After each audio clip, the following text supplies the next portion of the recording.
welcome everyone. Thanks for coming here. My name is Yuval, and I've got a fabulous panel here of guests today. So if you've been listening to my podcast, you know how it goes. So Jean-Francois, who are you and what do you do? Hello, so my name is Jean-Francois. I'm a partner at Directorate at BCG. You are my colleague Matt this morning. So I'm part of a research group that we have created 4 years ago on deep tech, and I'm part of the quantum computing practice. What else can I say? I have done 20 years now at BCG, and most of my career has been serving technology clients, mostly IT departments. So I have a lot of insights on the topic that we're going to discuss. Excellent. And Nadia, who are you and what do you do? All right. So I'm Nadia Carlsten. I'm VP of Product at SandboxAQ. SandboxAQ is a spin out of Google Alphabet that happened earlier this year. I oversee product development and program management across our products at Sandbox, which are quantum sensing, simulation, and security of systems. Prior to Sandbox, I was at Amazon for 3 years, focused on quantum computing, and before that I was at DHS for 3 years, focusing on cybersecurity and commercialization of next generation technologies. Wonderful. And Mike, who are you and what do you do? Great, thank you. So I'm Mike Hayduk, Deputy Director of the Information Directorate at Air Force Research Laboratory, where we work on science and technology for the Department of Air Force, so encompassing both the Air Force and the Space Force. In my main position as Deputy Director, we work on all things information technologies, including things like quantum computing, machine learning, artificial intelligence, UAS technologies, cyber technologies, fusion technologies, et cetera. I also work on coordinating the quantum program across the larger enterprise of AFRL. So in addition to what we do in Rome in quantum computing that I already mentioned, we work things such as quantum networking, timing, sensing, as well as algorithm development for computing. Thank you. So Lily, you know what's coming. Who are you and what do you do? Hello, I'm Lily Chen. I'm the manager of the NIST Cryptographic program. So basically what we do the cryptographic standards. So this group and this program has a 50 years history in developing cryptographic standards from the first data encryption standard, DES, in 1977 until now. So our group, related to the quantum, is to develop the post-quantum cryptography standards in the past 6 years. Excellent. So many of us appear on many panels and many conferences, and the audience follows us around. So let me ask you this. Let's start with you, Nadia. What have you learned in the last 6 months that you you didn't know that you could share, at the previous conference? So for me, it's really been how much customers that are not in quantum industries actually care and understand about the importance of security when it comes to quantum computing. Before 6 months ago, well, part of it is I was still at Amazon and I was focused on the other side of this, quantum computers and developing fault-tolerant quantum computers. But I think the knowledge for customers or the urgency was not quite there yet in terms of security. They understood that quantum computers do have this potential to affect the security of systems. And there's this thing called Shor's algorithm that's going to be a problem for everybody. But the sense of urgency wasn't there. People were not planning for this migration. And what I've learned in the last 6 months, talking to customers in different industries, looking at different applications, is that they are actually preparing for this. And they are following things like the NIST standardization process quite closely. And they're getting ready for this migration. So this was really news to me, how deeply A, they care, and B, they have already started preparations. And Jean-Francois, I know that you guys at BCG are very tightly connected to the market. You're talking with customers and all the time. So what have you learned in the last 6 months? First thing that I would like to share is that a few weeks ago, the White House have finally asked all the government agencies to prepare their plan for PQC. I think it's a big thing because my clients are still having difficulties to find, the ROI for moving to PQC. And guess what? There's no ROI, of course, because it's about not having a problem, right, in the first place. And so we need more signals like that to create a movement at the the Fortune 500 level. Because the CIOs, as you know, they are squeezed, and there's a recession coming, and the IT budget are squeezed. Also, they have a lot of threats right now, and the threats are not on the low level of security. They are more on the most important, as you know, threat is social engineering. It's still 70% of threats, right? So somebody doing something either because he has been tricked into doing it, or sometimes just because he has been paid to do it, right? So it's still low, still on the bottom of concerns of CIOs today. Oh, sorry about that. But that needs to change because we will discuss later. It takes about 10 years to move from where we are to PQC. So that's why I was asking NIST there. When can we have when we will have a clear mandate timeline so that everybody can then do backward planning? Because it takes 10 years, it will probably need to start as late as 2025. And maybe, Lily, a lot of things happened at NIST over the last 6 months. Candidates failed, and there's a lot of action. What have you learned over the last 6 months? And then, of course, Mike. Yeah, I actually like to change the 6 months to 6 years if that will work. Because we have worked on this post-quantum cryptography standards for 6 years. So one thing we learned is that, before every we start, we have a wish list, of course, besides security, performance. And then another thing on our wish list is called drop-in replacement. That means we wanted to replace the post-quantum cryptography to today's infrastructure, internet protocols, everything, just like you change a light bulb. But actually, that won't happen.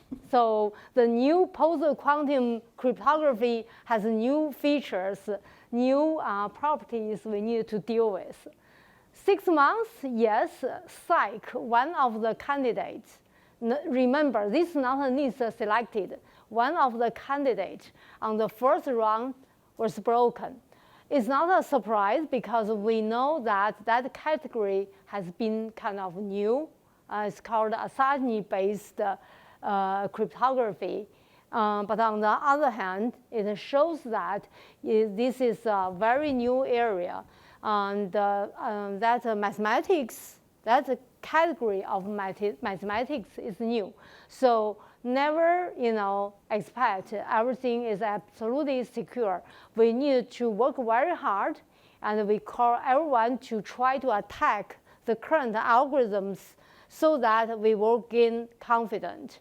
That's about 6 months.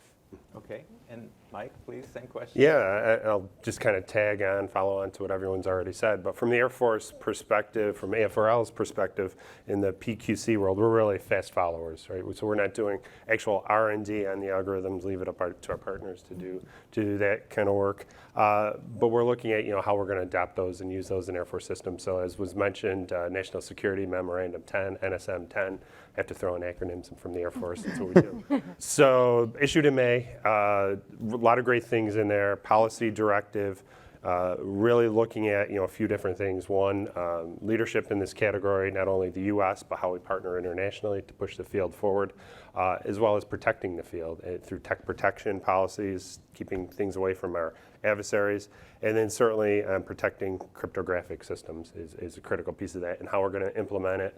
And then, most recently, just last month, the Office of Management and Budget directive on inventorying systems, getting things going so that by 2035 we'll be at a point where we can feel pretty confident and comfortable. But it's going to be a long road, and I'm glad you mentioned that 10 years because that's spot on. I think it's going to be hard. It's not going to be plug and play for sure.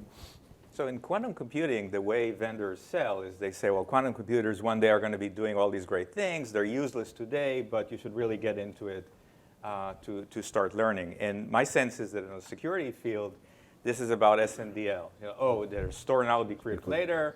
So people are storing your information right now. And that's why you should really think about what we're selling or the standards and so on and so on. Mike, let me start with you. How worried is the Air Force or the government in general about SNDL, and what are you doing about it if you're worried? Right. So I think that's a great question. I think the community as a whole, government as a whole, is certainly worried about store now, decrypt later, and it's going to take a while to get there. So starting now, working through these algorithms, and one thing I really like, I was talking about earlier, is if you go to the policy memorandum, is start testing now. All right, so don't wait until everything's standardized and finalized till NIST has come up with the standards, but work with the vendors and go out and see how things are going to impact the systems, because we know things are going to break.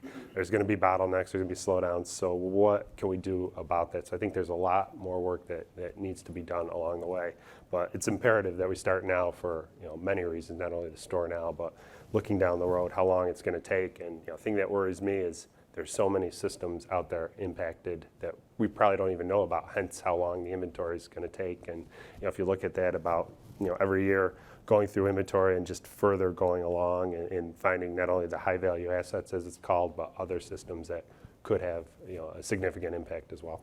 So Nadia, what should customers do tomorrow morning if they're worried about SNDL? So one of the things that they can start doing right away is inventorying every encryption that they have across their network. And that sounds easy. It's actually incredibly hard, especially for large enterprises, because a lot of those systems have evolved over time. And what some of those customers are finding is that even though post-quantum cryptography and the threat of quantum computing is what gets the conversation started, as they get into it, they realize this is a much larger problem with how encryption and cryptography is managed. At a more general level. So then the conversation becomes more, how do they get more transparency on their systems about what encryption they're using, how the keys are managed, what policies they're actually in compliance with or not in compliance with. And then the next step is thinking about post-quantum cryptography as well as hybrid cryptography. So one of the things that we emphasize with our customers is that we don't expect anybody to just migrate entirely to PQC right now. I don't think anybody, including NIST, expects this. So what they can start doing is, as Mike was mentioning, think about the performance aspects of cryptography and what is going to be the high priority assets that they want to protect. But then second, what performance requirements are going to be needed for those particular applications or assets, and how they are going to protect that, be it PQC, hybrid, or in some cases, still classical cryptography. Now, Jean-Francois, I think your company charges a little bit of money for advice, but here is your opportunity to give us free advice. What should a customer do tomorrow morning to protect against SNDL? So I think Nadia covered it very well. We estimate that about 20% of the application landscape of any large corporation use encryption in one form or another, right? And the difficulty is that, as Nadia mentioned, most of these schemes have been hard-coded by application. Even the certificates, sometimes they are inside the application. So it will be a meticulous job to really entangle, what are the schemes used and how to reprogram the application. So for example, so we have been lucky. We had 4 decades of stability with RSA. But we know that there have been some bad implementation along the way. For example, OpenSSL, there was a big bug. Guess what? There are still compiled applications who still use that bug today as we speak.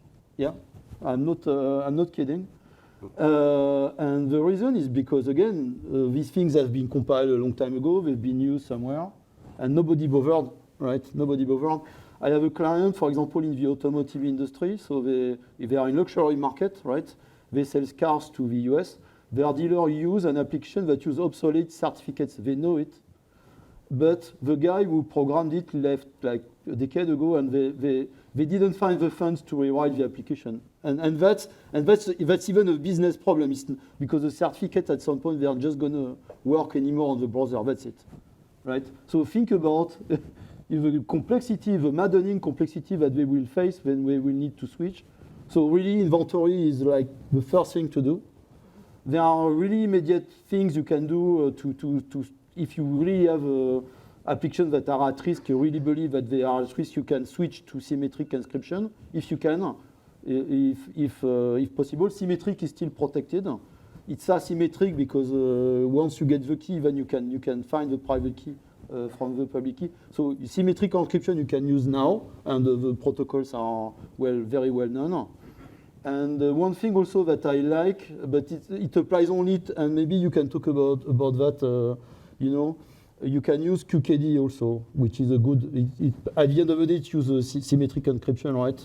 But we predict QKD to be a major market in the $2 to $3 billion range by 2030, which is a lot even compared to quantum computing today. And so QKD could be also a good complement and a good way to secure information, in addition to, of course, the new protocols that NIST will soon finalize. So the general cookbook that I see for what enterprises should do sounds very simple. First inventory your systems, then decide, prioritize them. This is more important, this is less important, and then strengthen your encryption.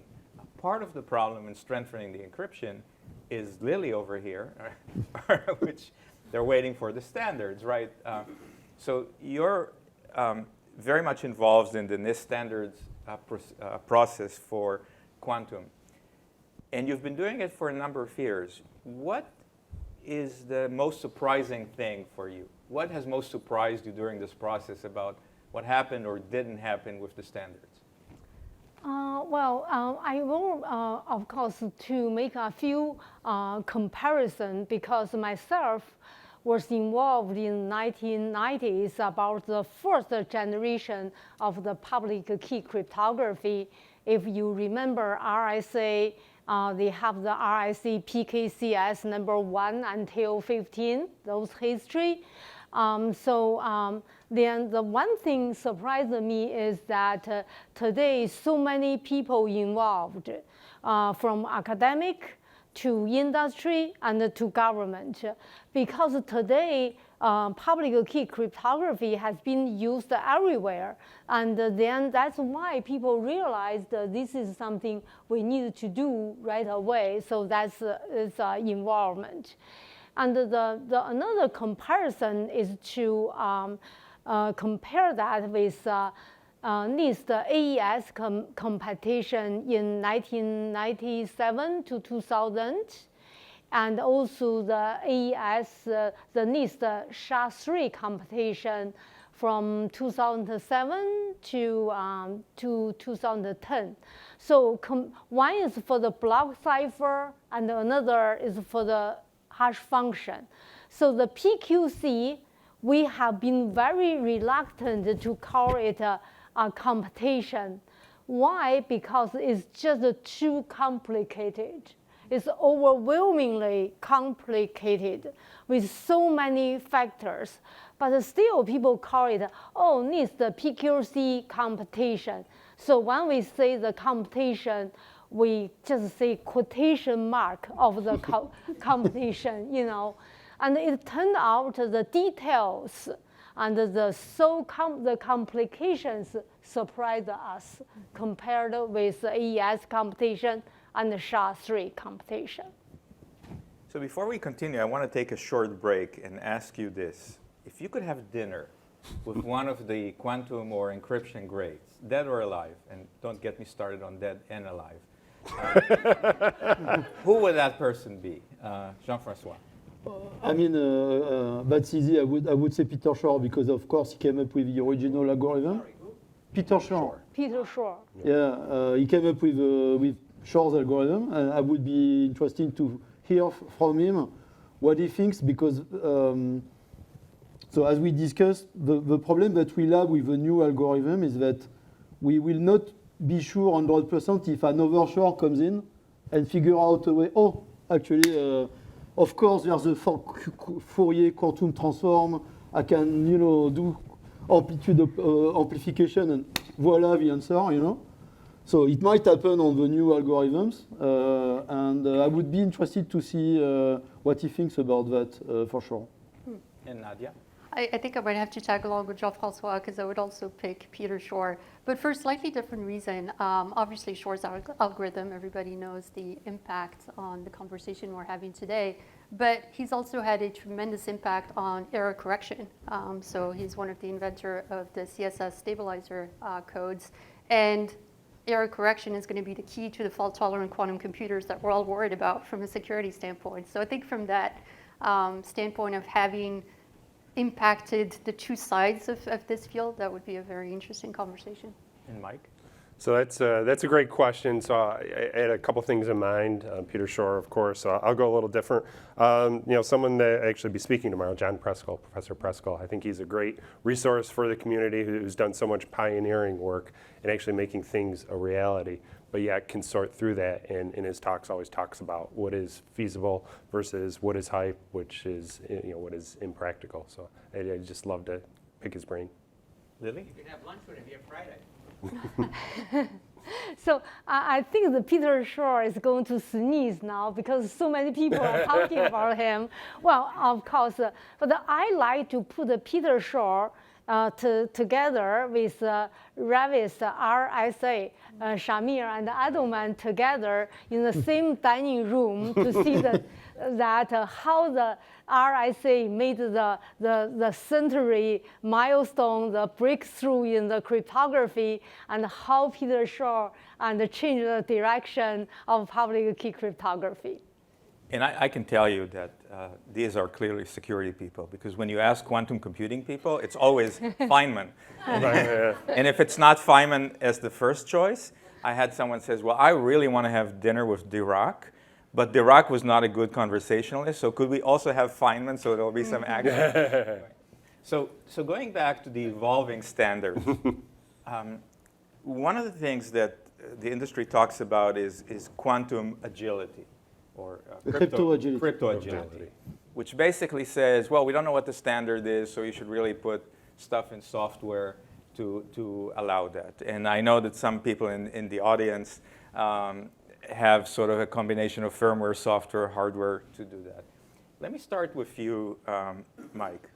When you hear crypto agility, is that for you a buzzword, or is there some meat behind it? And then we'll ask the vendors. Right. So I think it's a little of both. As I read through it and talk through a lot of our people, especially our operational folks, when you go to upgrade Air Force systems, it's very difficult, right? Because right now there's a lot of infrastructure that needs to evolve with it as you build out the new standards. But I will say, that's where we are now, right? Where we want to go in the future is certainly software. I can think of so many of our systems now. I mean, we're called the Digital Air Force. So as we move towards that, that's obviously where we want to be making upgrades in software, but it's not going to be easy to get to today. But so many of our systems are moving that way. Think of radios and how they work, right? Everything's software defined. Go create a new waveform, boom, and you can run with it. So if we could do similar things with encryption, more power to it. And Nadia, is that just a buzzword, and is it applicable to all kind of devices, in your opinion? Yeah, I don't think it's a buzzword at all. I mean, it can be co-opted as many concepts can. But I think it's going to be a necessity for most businesses. And so when we think about crypto agility, we think about the ability for an enterprise to support multiple cryptographic schemes and algorithms while minimizing business disruption if any of those schemes were to fail for whatever reason. And the reason it's become a necessity is I think there's more of an understanding now about the vulnerability because of quantum computing, but just because of the advancing state of computation more generally. These things are not static. As Jean-Francois was mentioning, it's not going to be another 40 years until we move to another standard. So I think it's going to be this continuous thing that people need to worry about. And crypto agility is going to be one of the ways that people deal with that, as opposed to thinking about it as a once-in-a-lifetime transition. And then when we think about hybrid algorithms, that's going to crypto agility is also going to be key there because you'd want to switch which algorithm you're using, which classical and which quantum, potentially based on the application and potentially where in the network you're using it. So you're going to have these considerations of which algorithm, where, for which application, based on the performance requirements. So if you don't have that agility, it's going to be very disruptive to change them every single time. Lily, what does NIST think about crypto agility, and specifically when you think about devices with low computational power, IoT devices that maybe just could not handle some of the more complex algorithms? Is there work for an algorithm that has low computational complexity? Well, this is a very good question because there is a very difficult way to draw a line between the IoT. Well, IoT could be something very powerful, like servers, and it could be very constrained device. If some device cannot implement today's public key cryptography, they cannot implement PQC for sure, right? However, on the other hand, if for the protocol level, the agility is easier because you just need to add to the negotiation kind of capability. So then the different device can choose different kind of cipher suite. Like today we have done in the TLS, transport layer security, like VPN, like these kind of things. But the software, yes, it can have certain kind of agility. However, the most difficult part is about hardware because the hardware is very limited. You can say, in order to provide agility, you have to implement both pre-quantum and post-quantum algorithms. And like the semiconductor will have like 8 years planning ahead of the time about their product. So from that point of view, I would say agility is the most challenging for hardware. And Jean-Francois, what is your viewpoint? So I wrote a piece last year, actually advising our clients to be crypto agile. Actually, I borrowed the term from Microsoft. I don't know who coined it first, but anyway, I borrowed it from Microsoft. So here you go. It doesn't exist today. It's an idea right now, and the reason is very simple. As we mentioned, RSA has been safe for 4 decades, right? Imagine the problem it would be if somebody find a problem in RSA, a shortcut or whatever. Trillions of dollars of the economy would just slow and wouldn't flow, right? And would be a huge problem for us. So we need to avoid that to happen, and that's why as we will every company will have to endure this decade, these 10 years of transition, inventory, and looking at the certificates and the protocol. We advise that while this effort is done, to make it in such a way that you have a clear layer where now you know what protocol you use in which application, where are the certificates, and ideally have a way to switch them relatively easily, right? Without this layer to be a single point of failure too, which would not be the design you want. But clearly it needs to happen because so again, God forbid RSA is safe. Don't worry, but right now. But let's say if somebody finds a trick like Shor did, with amplitude whatever, in classical, would be such a problem. So we recommend to do it. For the IoT versus central computing, my understanding is that there will be different algorithms that NIST will propose. Some will be more computationally intensive, but will require shorter keys, right? And the trade-off, my understanding, if it's okay, because when I did the research last year, is that if you accept to have a longer key, you can have less computational requirement.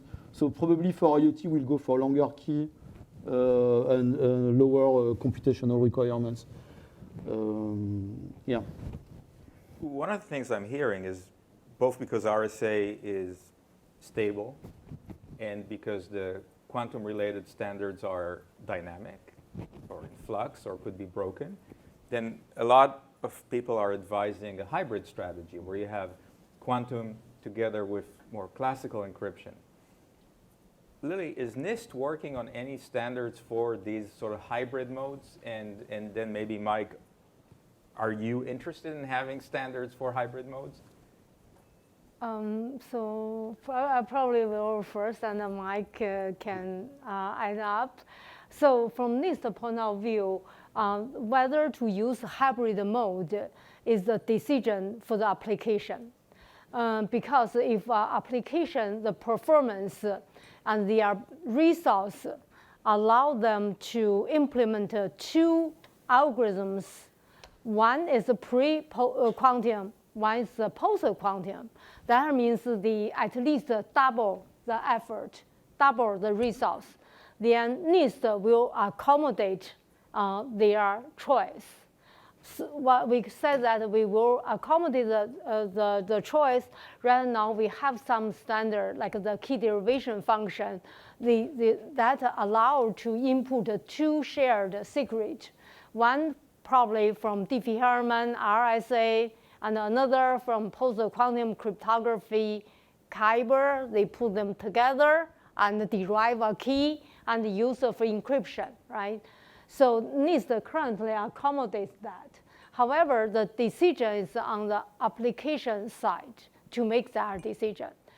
Another point I want to make about the NIST accommodate, because we have this FIPS 140 validation program called the Cryptographic Module Validation Program.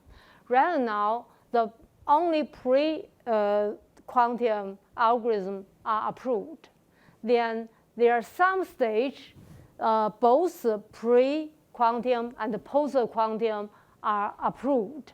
And then we will sunset those pre-quantum things and only post-quantum approved. So the NIST will work with the industry to go through these three stages to make sure that whether they want to use a hybrid mode or not, they are get the validation program to work with them. So what I think that's spot on, and we really follow the guidance of NIST heavily in the Air Force, and then post that, the National Security Agency is responsible for certifying all national security systems. So that's not just, think of weapon systems or planes, that's right down to the enterprise level. So the hybrid approach, I think, would be difficult given how many systems are out there to be able to implement and make those changes in hardware. It's not to say that it wouldn't happen in certain cases, but I think it would be highly difficult, and I'm not sure it'd even be certifiable. And Nadia, the hybrid approach might be also driven by outside regulation. So for instance, if you're a healthcare company, maybe you have certain encryption standards that are not thinking about or have not specified quantum right now. So you sort of have to stick with classical beyond what you want to do. So what are you advising your customers? So that's absolutely the advice that we're giving customers in those settings, right? If they have to comply, even with FIPS, for example, right? Having that classical algorithm helps them maintain that compliance while they're able to start testing the post-quantum algorithms in their systems and start that benchmarking, that impact of measuring impact on performance. So the beauty of the hybrid approach is you can only increase your security. There's really no downside from a security standpoint. So if the post-quantum cryptography fails, if NIST picked the wrong 4, I don't think they have, but let's say they did, and those break, then you're going to fall back to your classical, which is what you're using today. And conversely, if the post-quantum, is better and the classical fails for whatever reason, then you'll be protected with the post-quantum. So from a security standpoint, it makes absolute sense, just do it. But then the implementation is, where the devil's in the details. And of course, you're going to have to take into account how hard it is to implement this across your system.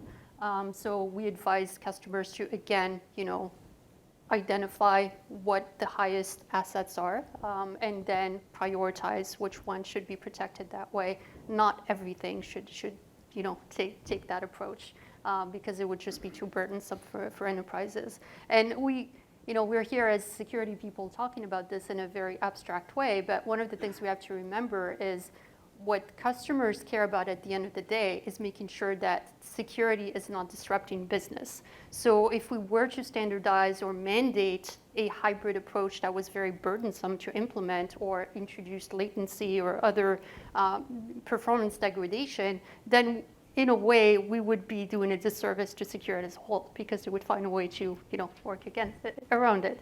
So that's also something that we have to be mindful of, is not just finding what is the most secure, but also what is the most secure that people will adopt and allow business to happen.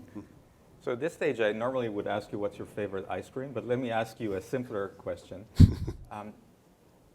We asked several questions on the panel, but maybe there's a topic that you want to share that I haven't asked about. So what would you like to share with the audience? Let's start with you, Jean-Francois. I think there's again, I talked a little bit about it earlier, quantum communications. I think is something that we need to consider. It's using quantum this time in our benefit, right? Because we know that if you create a quantum tunnel between Alice and Bob, if somebody looks at what's going on and reads, you will know immediately because you will have altered the state, right? And that's a fundamental property that underpins quantum communication. It's going to be, as I mentioned, a huge market, could be $2 to $3 billion. If you look at the CHIPS Act that President Biden signed recently, $500 million, if you read the law precisely, $500 million will actually go to quantum communications. And there are other public funding, for example, from the DOE and the state of Illinois, for example, and that's just the US. If you take China, they are investing in the $1 billion range, actually. They launched already 2 satellites doing QKD. They have put fibers, QKD fibers in China all over the place. And they know what hackings mean because they are actually quite good at hacking, I can tell you that. So if they are protecting their communication with quantum communications, maybe that's a signal we should follow. And as you can hear from me, I'm based in the European Union, and we have billions of public funding too for quantum communications. So just to give you some of the flavor of it, but I'm pretty sure. And also another thing on quantum communication is that there are already commercial services. So for example, in London, you can buy a quantum communication link from BT. It's commercially available. So it's not science fiction. Same in Korea with SKT, so the South Korean operator. So it's not science fiction. It's something you can do, and it's a completely proof. It's proof at the physical level that you won't get hacked. So we need to consider that. I think for my regular Fortune 500 client, we already looked at the part of the type of data that would need to be protected by that, and it would be a very small part. And probably in institutions like banks, where some of the data needs to be super highly secured. But I think for governments, for example, it's a technology that is very valid and very interesting, and it gives you an additional layer of protection. By the way, you can add encryption on top of it if you want, right? So double or triple protected if you want. And Nadia, what would you like to share that I haven't asked about? I think what Jean-Francois was saying about quantum networking is very important. So I'm going to double down on that and maybe broaden it a little bit more to when we talk about security and quantum, we tend to approach that conversation from a place of fear, right? Quantum computing is this bad thing that's going to impact security in a bad way. But one thing I'd like to share is looking at quantum as the solution. So that includes quantum communications, QKD in particular. It also includes things like using quantum for random number generation, which is extremely important to security, and a topic where there's also still quite a bit of work to be done. So I think looking at that flip side of how do we leverage quantum effects to increase security of organizations is also a topic that's not talked about necessarily quite as much. And I would encourage everybody here to think about that a little bit more. At Sandbox, we have a strategic investment program, and we recently invested in Evolution Q, a QKD company, and QNect, a company that's working on quantum repeaters, because that's going to be the key to making these quantum networking technologies scalable in the future. There's still quite a few engineering roadblocks to overcome, but there's quite a few startups working on this in addition to research groups in academia, national labs, and so on. So I definitely think this is a space that people should be watching. And Mike and then Lily, what would you like to share? Right, I know we're running short on time, but I'll just tag on to this as well, pile on. For the Air Force, from a research and development perspective, absolutely, quantum networking, quantum communications are something we're pushing very hard on and putting a lot of resources into it. The one thing I will say, though, and this is usually where I lose friends quickly, is that we don't believe in QKD in the Air Force. NSA has very strong opinion on that. They will not certify it, which means we will not be implementing it in the Air Force, so it makes no sense to spend any R&D funding on it. So we're going beyond that. We're looking at next generation, such as quantum entanglement and quantum entanglement distribution for that level of security. A lot of unknowns there, but we see that as a very worthy way of investing our R&D funding. Great. And Lily? Because the people, we talked a lot about the QKD, and obviously my group are a bunch of the mathematicians and the computer scientists. So we are not working on the QKD, but on the other hand, if the QKD can be generally available, then we like to see how the QKD and the PQC can work together, because anyway, QKD cannot do the authentication. They still need the post-quantum digital signature for the authentication. So that's something we hope to see in the future. So I think we have 1 or 2 minutes before we thank the panel. Any question from the audience? Yes, sir? What's the adoption of these quantum networks going to be over the next few years? Like, where are the first use cases going to be? I think clearly the first use case is government. Industry and use case is government, because they fund it, right? China, but I mentioned the European Union, and in the US is the DOE mostly involved in this form. At least I don't know the defense stuff, but it's classified probably. So We'll have to kill you. exactly. You tell me and then I go to jail. So I think clearly it's government first. And I think once the infrastructure will be good enough, will be laid down, then we'll see commercial deployment. And I think the first users will be more the tech companies, like the AWS, the telecommunication companies. Clearly, they will be the first adopters. And then we'll see more sensitivity. For example, as I mentioned, financial services coming as a third wave once everything will be established. And last question from the audience, anyone? Nathan? You mentioned at the beginning 10 years. Was that just a number you threw out, or is that something? No, it's historical data that we have. So, for example, SHA-1 typically is a good example of a protocol that has been proven actually to be attacked, and it took more than 10 years to get rid of it, for example. So we have historical information already that guides us. Also think about the Y2K bug, right? It took also 10 years almost to prepare for it and to avert it, right? So 10 years, no, is typically the timeline it takes for IT departments, really. Let's say, okay, you can maybe... Average for IT, not necessarily quantum, though. No, for IT departments. So for CIOs, you can maybe stretch it to 7 years if you really like push everybody and stuff. But the inventory, for example, we just discussed, it will take minimum 2-3 years. Just that part. Wow. Very good. Yeah. So Lily, Mike, Nadia, Jean-Francois, thank you very much for being here today. Thank you. Thank you.